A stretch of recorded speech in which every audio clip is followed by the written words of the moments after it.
I'm very, very happy for everybody, and everybody actually stepped up today and made sure na ginagawa din talaga yung trabaho.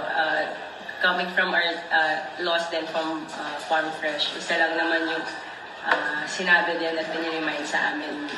Andito na kami, we really have to work with what we have.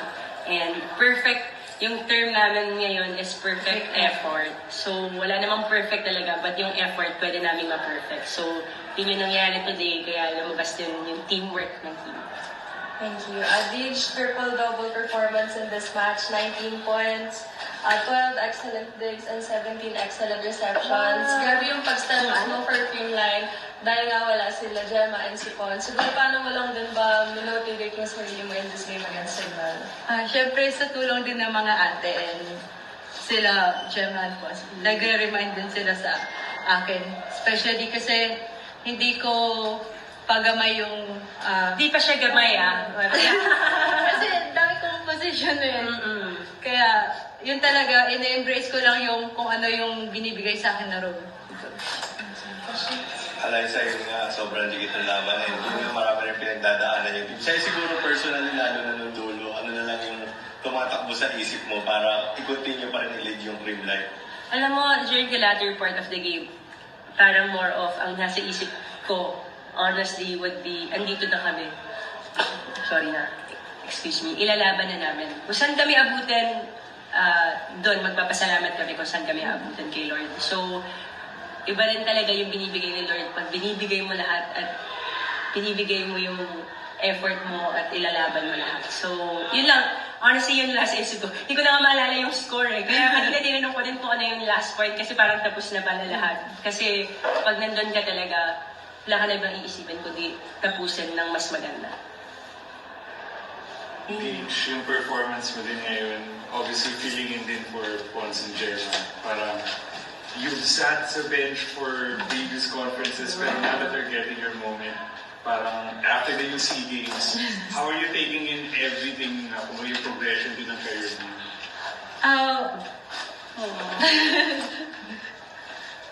Thankful lang din ako na pinagkatiwalaan ako ng coaches to fill in sa kung ano yung kulang sa team. Kasi malaking kawalan talaga yung dalawa eh, to be honest. Kaya double, triple talaga yung trabaho ko sa training pa lang. And for Adelaide, this conference and the Gemma and Pons taking the start. Pero for you, parang everyone still sees you as, kumbaga up there. Yung performance na ito, was it a way for you din to remind people ba na you're still here, you're not going anywhere with those vintage performances? I think, I think every game, it's more of a reminder for myself then and for the team na we're still here.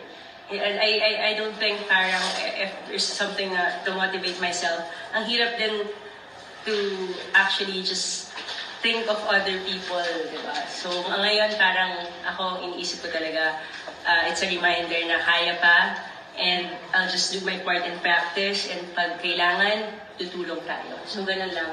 It's not more of trying to prove anything, but siguro trying to stick together and making sure sa sarili ko and sa team na magkakasama ka na. Ayun, signal again sa qualifying. So kami pala ulit. Ayun, nakita niyo na rin yung kung gaano katingin kanina. Siguro next game, ano yung paghahanda niyo. Lalo na yung semifinals yung nakalaan para doon. Napakadami pang kailangan namin bantayan sa Signal. Ang dami pa rin namin naging lapses this game.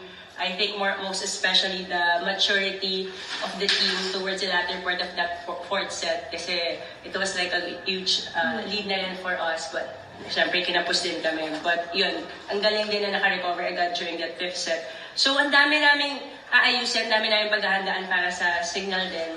And sa team, baka para sa amin naman, kung tatanggapin muna namin, naalam namin yung panalo today para sana magbigay din ng confidence going to the next game. Yes.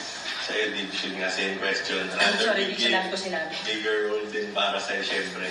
Eh, paano mo lang i-embrace to? Lalo na, nasa crucial part na tayo ng tournament.